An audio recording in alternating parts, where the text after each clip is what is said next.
Israel की एक हरकत ने पूरे के पूरे समीकरण को फिर से बदल कर रख दिया है। कल तक जो सब कुछ ठीक ठाक लग रहा था, उसकी वजह से यानी इजराइल की तरफ से लेबनान पर किए गए हमले ने बहुत सारी चीजों को बदला। क्या केवल इजराइल पर खतरा है? नहीं, इजराइल से आगे की कहानी यह है कि अमेरिका जो कल तक डील सीज फायर डील की बात कर रहा था, अब वो भी फंसता नजर आ रहा है। अमेरिका में गुस्सा अलग है। इन सब के बीच एक बड़ी खबर निकल कर आई। जो मीडिएटर के तौर पर पाकिस्तान का जिक्र हो रहा था, उसे लेकर इजराइल या अमेरिका नहीं बल्कि ईरान ने कहा है कि ऐसी कोई भी खबर नहीं है कि हमारा प्रतिनिधिमंडल इस सीज फायर की वजह से पाकिस्तान पहुंचा हो और वहां जाकर बातचीत की। ऐसा कुछ नहीं हुआ। और इन सब के बीच हिजबुल्लाह ने एक बड़ा हमला कर दिया। खबर रूस से निकलकर भी सामने आई, क्योंकि जब सब कुछ ठंडा हो रहा था तो लोगों को लगा सब कुछ ठीक हो जाएगा। लेकिन जिस तरह से इजराइल ने लेबनान पर हमला किया, उसके बाद रूस एक बड़ा कदम उठाने जा रहा है। और भी कई खबरें हैं, वो भी आपको दिखाता हूं। नमस्कार, मैं हूं प्राज्वल गौतम और आप देख रहे हैं the live TV. The live TV, सच सबसे आगे।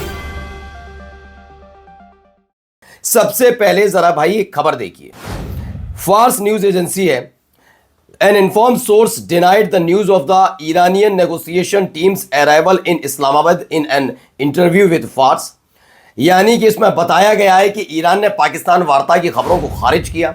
ईरान की सरकारी मीडिया ने कहा है कि ईरानी वार्ताकार पाकिस्तान नहीं पहुंचे हैं। तेहरान का कहना है जब तक लेबनान में सीज फायर लागू नहीं होता है, ठीक है ना, तब तक अमेरिका के साथ इस्लामाबाद में शांति वार्ता में शामिल होने की कोई योजना नहीं है उनकी।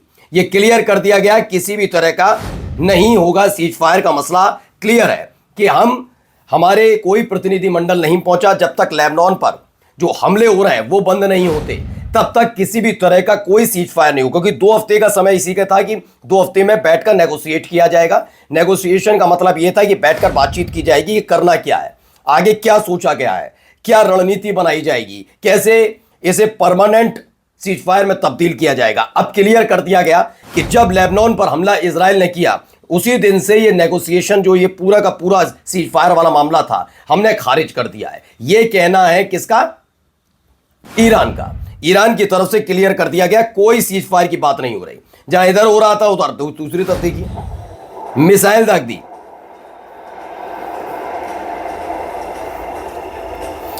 एक के बाद एक मिसाइल दाग दी गई हैं। ये हिजबुल्लाह ने बड़ा स्ट्राइक इजराइल पर की है।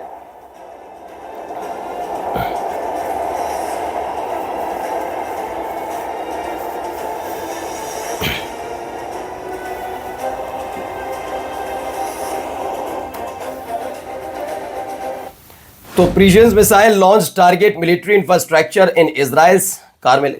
ये बड़ा हमला किया गया है। और अब देखिए यहां पर hundreds of Israeli soldiers left for traumatic brain injuries after taking part in Gaza genocide. ये गजा के अंदर जो कुछ हुआ उसके बाद लोगों में नाराजगी भी है। और चूंकि इजराइल की सेना में खास तौर पर पागलपन की खबरें हमने आपको दिखाई थी कि जो गजा में घुसे थे, पहले तो गजा के साथ जब संघर्ष शुरू हुआ था तो कहा गया था कि बाहर से हमला यानी इजराइल की तरफ से गजा पर अटैक किया जाएगा, ये कहा जा रहा था। लेकिन फिर बाद में एक तय किया गया कि इन्वेशन होगा, यानी गजा में घुसेंगे, वहां बमबारी, ये तमाम चीजें करेंगे। शुरुआत में इन्हें मजा आने लगा था। हमने आपको वो तस्वीरें, घिनौनी तस्वीरें दिखाई थी, बच्चों के खिलौने से लेकर जो महिलाओं के कपड़े उनके साथ बदसलूकी, गर्भवती महिलाओं को मारना, छोटे छोटे बच्चों को मारना, ये तमाम चीजें थी। लेकिन जब हमास ने रिटिलिएट यानी कि पलटवार करना शुरू किया तो एक के बाद एक इजरायली सैनिक ढेर होता चला गया था। और उसका असर भी इजराइल की सेना पर देखने को मिला। कुछ पागल हो गए, कुछ मारे गए, कुछ के अंग भंग हो गए। और अब देखिए वही है, 400 इजरायली सैनिक इसमें बताया गया वो पागल हो चुके हैं या मारे गए। इस तरह की Israel is turning into a horde of zombies. बिल्कुल सही। अब आइए जरा सुनाते क्या कह रहे हैं Putin. I wouldn't really speak about any domineering pose. It doesn't mean that this new multipolar world should have any hegemons, because no one is speaking about this, not in BRICS, not in the SCO. Everyone has equal rights in this multipolar world. तो इसमें चीन, रूस और Iran के अस्तित्व में रहते हुए उनके लिए शासक की तरह व्यवहार करना असंभव है। व्लादिमीर पुतिन ने ट्रंप और अमेरिका की तानाशाही नीतियों की पोल खोल डाली है और साथ में चुनौती दे डाली है कि ये सब चीज़ें आगे बर्दाश्त नहीं की जाएंगी। यानी अगला कदम बड़ा जबरदस्त उठ सकता है। ये देखिए लेबनान की हालत। ये तस्वीरें मैं बार बार आपको इसलिए खास तौर पर दिखा रहा हूं कि ये जहन में आपके रहना चाहिए कि क्या वाकई जिस इजराइल के समर्थन में कई देश पहले खड़े थे जब हमास का संघर्ष शुरू हुआ था, क्या इजराइल के साथ खड़े रहने की स्थिति बननी चाहिए। ये देखिए सीज फायर के बीच अगर आप ये कदम उठा रहे हैं तो अंदाजा लगाइए कि आप क्या क्या करने की सोच सकते हैं। तो लेबनान में किस तरीके से पूरे एक दिन में 250 से ज्यादा लोगों की जान चली जाती है, 10 मिनट में 100 स्ट्राइक की जाती है। ऐसे वक्त में फिर मैं कह रहा हूं ये कोई जीत का तमगा नहीं है इजराइल के लिए, क्योंकि ये जीत का तमगा मैं खुद देता इजराइल के लिए कि हाँ इजराइल ने बहुत शानदार किया, लेकिन तब कहता जब सीज फायर ना होता। मैं तब कहता जब ये कहा जाता कि हाँ ये जो किया जा रहा है इसकी कोई कीमत इजराइल ने पहले चुकाई है। लेबनान ने बाद में हमला किया, लेबनान की तरफ से इस बार कोई संघर्ष शुरू नहीं किया गया था और उन सब के बीच ये हमले किए गए। तो ऐसे में सवाल उठना लाजमी है कि आखिरकार इसे जायज कैसे ठहराया जाएगा। अब आइए अब हिजबुल्लाह के अटैक से कैसे हालत होगी।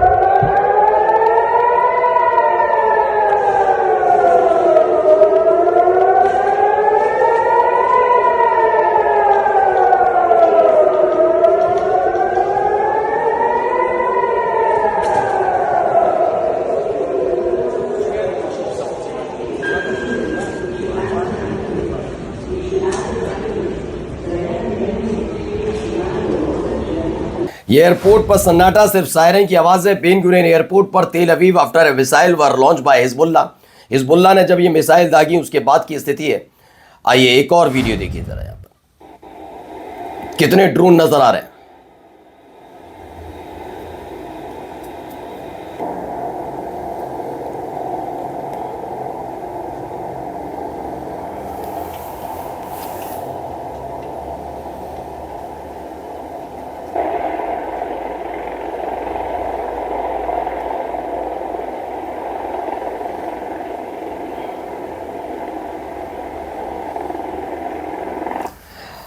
So an entire armada in the Gulf, the United States has now deployed more than 50,000 troops across the Middle East with the number continue to surge।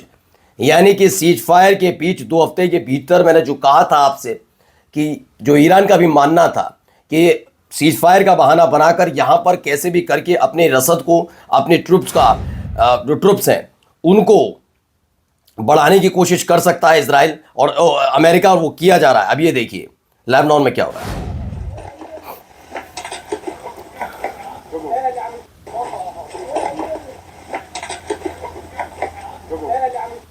ये देखिए आग लगाया है, मतलब ये लगातार हमले 100 एयर स्ट्राइक की गई थी। उस 100 एयर स्ट्राइक की वजह से ये हालात वहां पर बने हैं और इसे लेकर नाराजगी भी लगातार नजर आ रही है।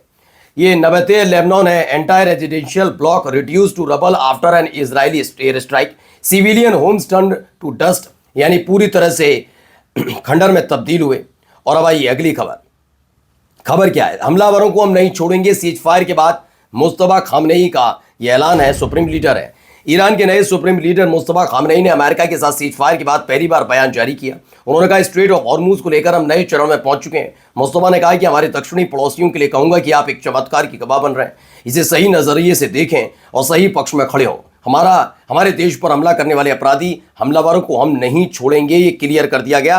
किसी भी कीमत पर बख्शा नहीं जाएगा, ये कह दिया गया है कि ये अगर आप सोच रहे हो कि सीज फायर और तमाम चीज़ों को देखकर तो नहीं। अब देखिए एक और वीडियो, ये पुराना वीडियो है, ये गजा का वीडियो है। गजा या लेबनान में से पुराना है, लेकिन ये स्थिति बनाई थी। ये स्थिति के लिए इजराइल जिम्मेदार रहा है, लेकिन इजराइल का समर्थन करने वाले कहां समझेंगे इसे। और अब देखिए एक और खबर।